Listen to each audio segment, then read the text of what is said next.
And salutations, I'm Gil. And I'm Gil, and this is Strategic Prepper. Welcome. I want to welcome you guys back to another episode here at Strategic Prepper, and I think we have a pretty good topic today. And before I continue, if you guys could, hit the like button, subscribe, share with a friend, and also join us on Patreon. We've got a pretty good series going on at Patreon where we're really working on the knowledge aspect of preparedness. And we took a look at small unit tactics for the month of November, and December we're looking at a number of prepping projects and things like that. And we're going to be doing this for some time. So join us on Patreon. I think you guys get a lot out of that if you want that deeper dive into preparedness. And that's really what we focus on there at our Patreon site. So with no further ado, today, 8 signs that SHTF is imminent. So we're going to look at these different signs, and I'm also going to talk about the background of some of these signs too. So it's not just that crazy Gil here is sitting in his bunker worried about the world coming to an end. There's really actually signs that the things are progressing, and I'm going to talk about the background, and hopefully that will hopefully it'll get your attention. So first of all, the first sign is restricted travel, and a number of countries in the past, I think Nazi Germany, I think Russia, you'd have papers to travel internally. When the government starts restricting travel for internal domestic travel, restricting that to its citizens, that's a huge red flag. We see right now with the current pandemic that travel restrictions come and go. I was reading, says right here, more than 30 countries just instituted new travel restrictions. There's talk in the U.S. about domestic restrictions. There's already some restrictions, and there's talk about nationwide other restrictions. And so that could be a sign. We want to keep an eye on that, because there's varying degrees of the restriction. I tend to think that any SHTF will be more of a creeping type scenario. I did a video just recently about that, about the things that we can do to prepare for a creeping SHTF. So check that video out. And anyway, my brain is freezing.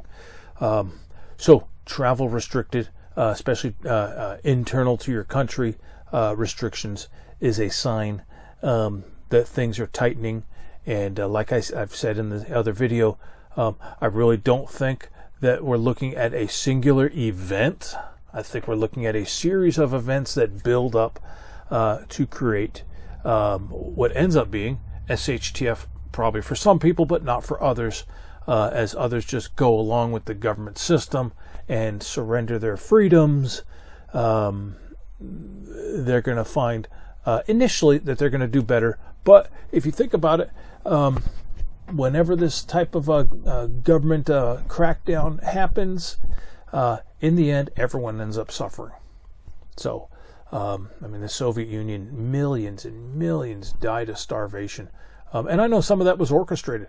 But anyway, one of the ways that this starts is with travel restrictions.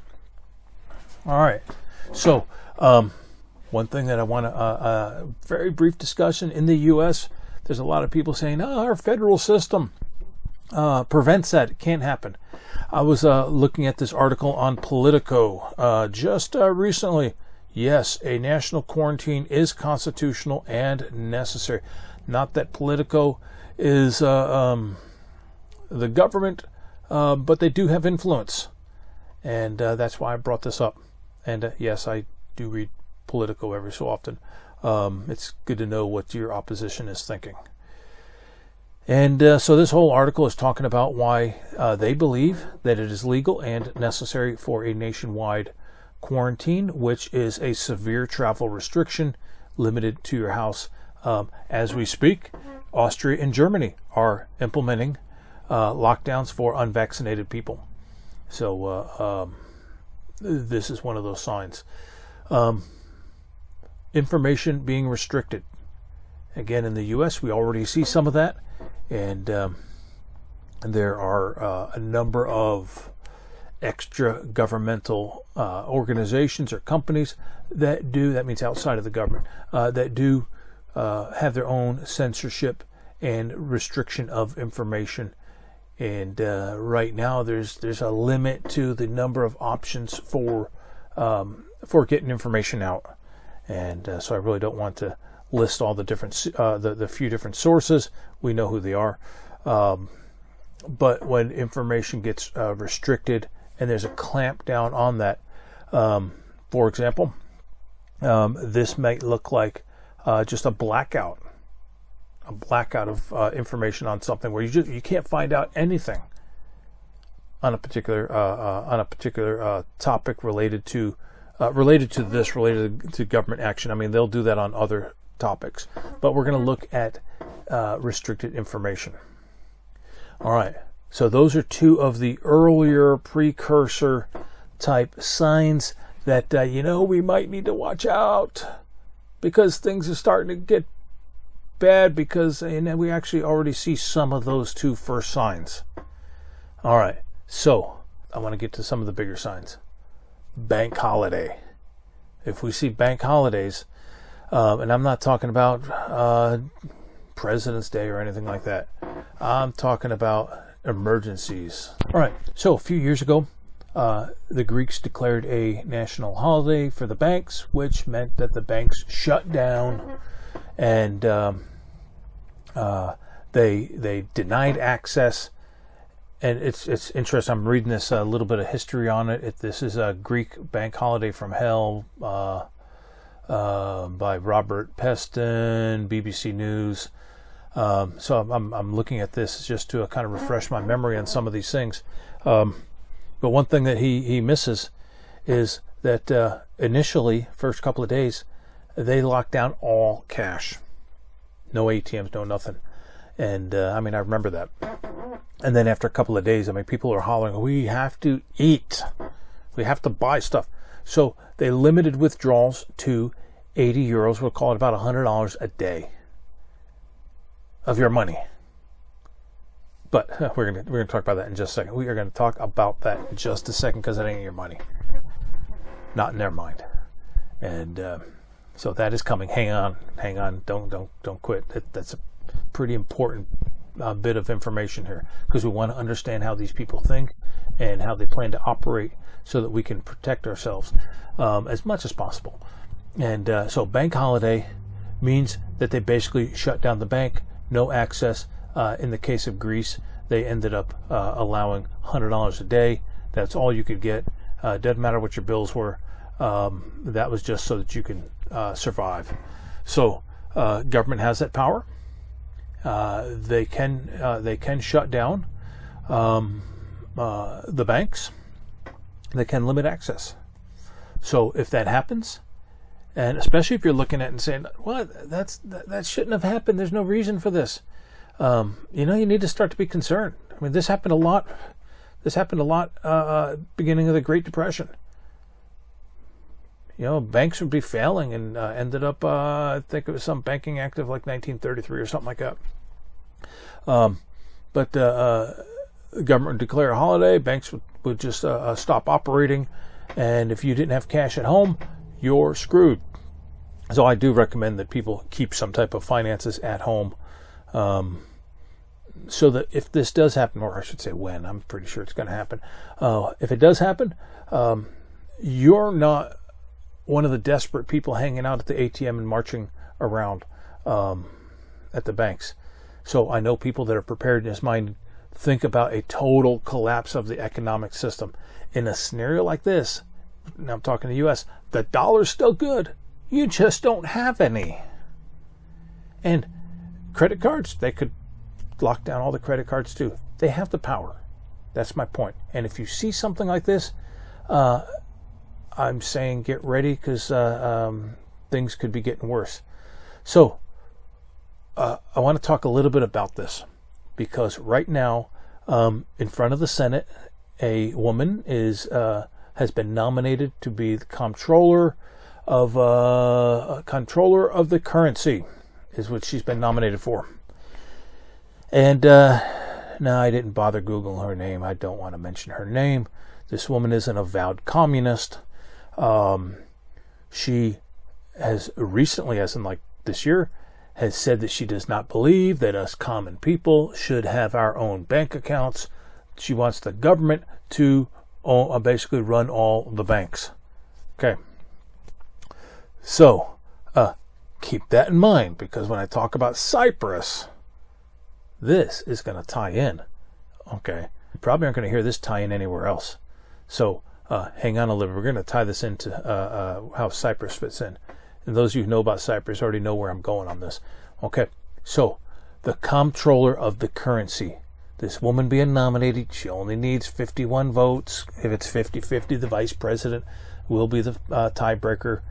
So this woman will probably, after she sits through some patriots running her through the ringer, she's probably going to be nominated. She'll be this avowed communist. She says she's a communist. She is. There's no doubt about this that she's a communist.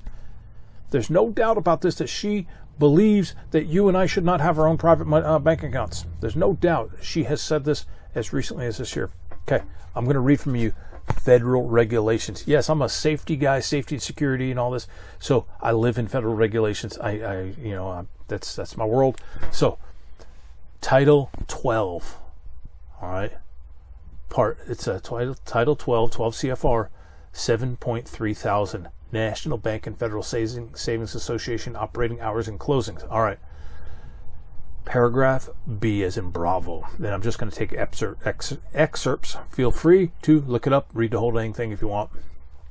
All right. B, titled Emergency Closings Declared by the Comptroller. Who could be this commie? All right. The Comptroller of the Currency, called Comptroller after this, may declare any day a legal holiday if emergency conditions exist. May temporarily limit or suspend operations. Talk about banks and all this. Specifically federal banks, federal agents, savings associations, and that's what it's specifically talking about.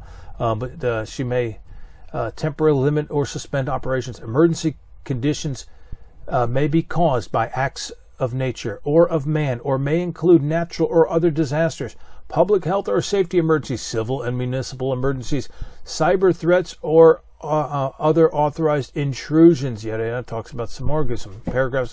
The comptroller may issue a proclamation authorizing the emergency closure in anticipation of the emergency condition at the time of the emergency condition or soon thereafter. Wow. She can shut down the banks.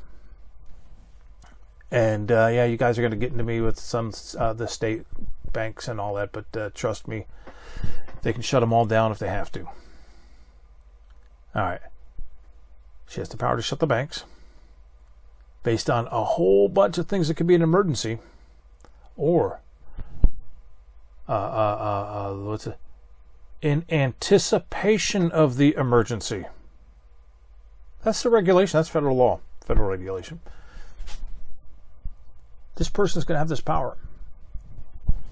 This person who has been nominated is a communist who doesn't believe you should have your money. Now, hang on. We're going to get to Cyprus in a little bit. Let me see here. Actually, I'm going to hit on Cyprus. Let's hit it right now. Let's hit it right now. All right. This is an article, Vox EU. And I know you say Vox. Oh, no, crazy. But Vox was just the easiest one to Google. There's a lot of people who comment on this.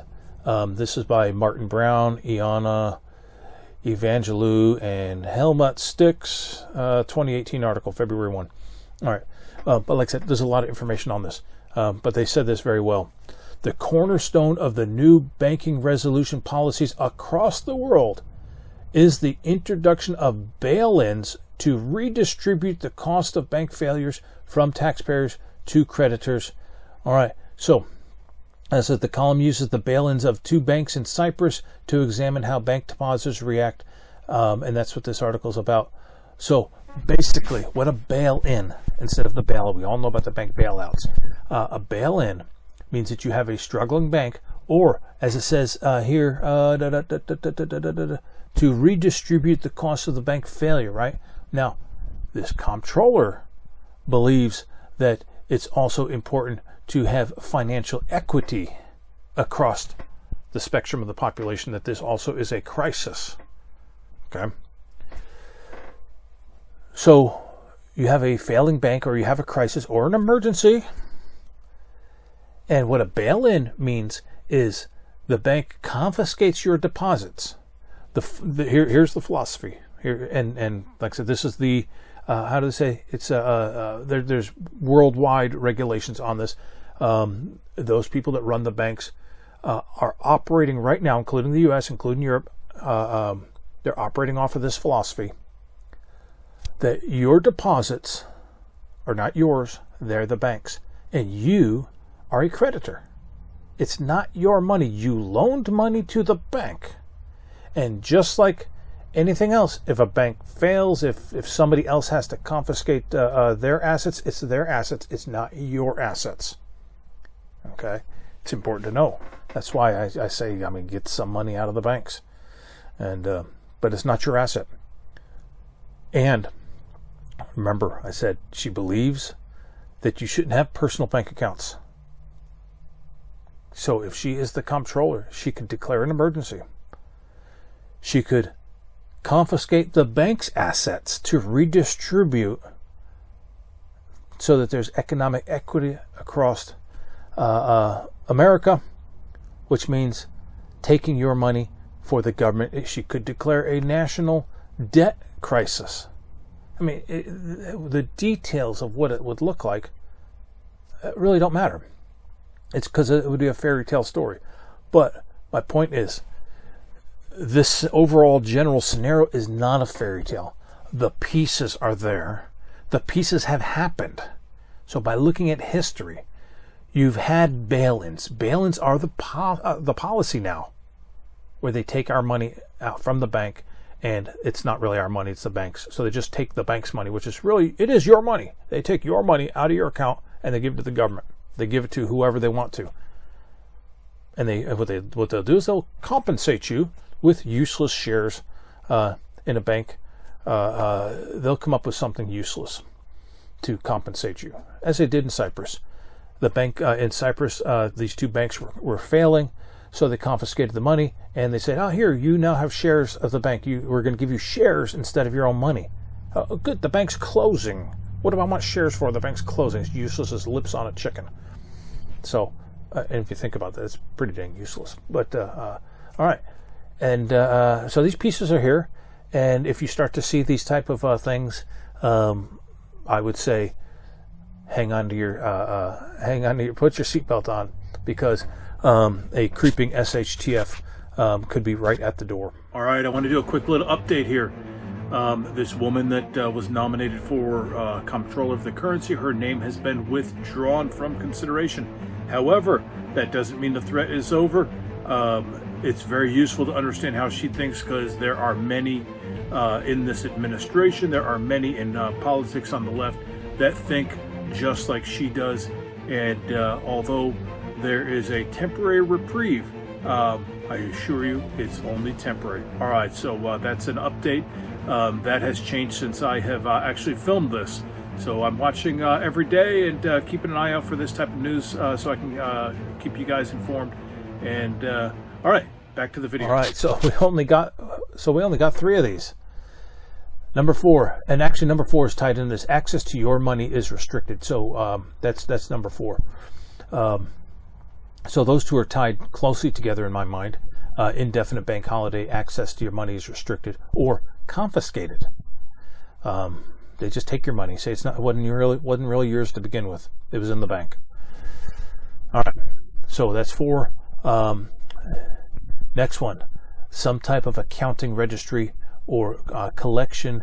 This could look like a number of things. I'm looking at this article right here. They just passed a law with the budget to fund a federal vaccination database, so they know who's vaccinated, who's not vaccinated. They've always working on gun databases.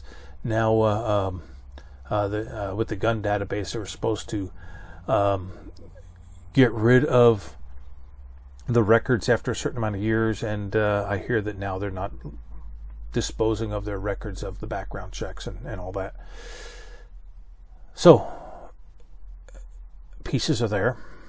If we see that put together a little bit more, we might know that that SHTF is imminent. If we see that there's going to be a national database search, I don't know what the details would look like, because it could look like a number of different things. But if we see that there is starting to be a register, we want everyone to register if you have a gun. I mean, that's the big one we all talk about. I mean, that's insane. What's next? I'm going to register, tell you what church I'm going to? No, that's not going to happen. But any type of registry like that. All right, another one. Things are getting a little hairy at this point. If we see food riots, other riots out of control, and here's the big one for me, and I say for me because I really do study a lot of history.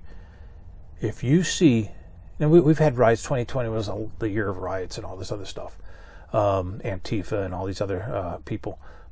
All right, but when you see regular people out there doing the riots, if you see police joining the riots, regular moms and dads rioting, you got a problem.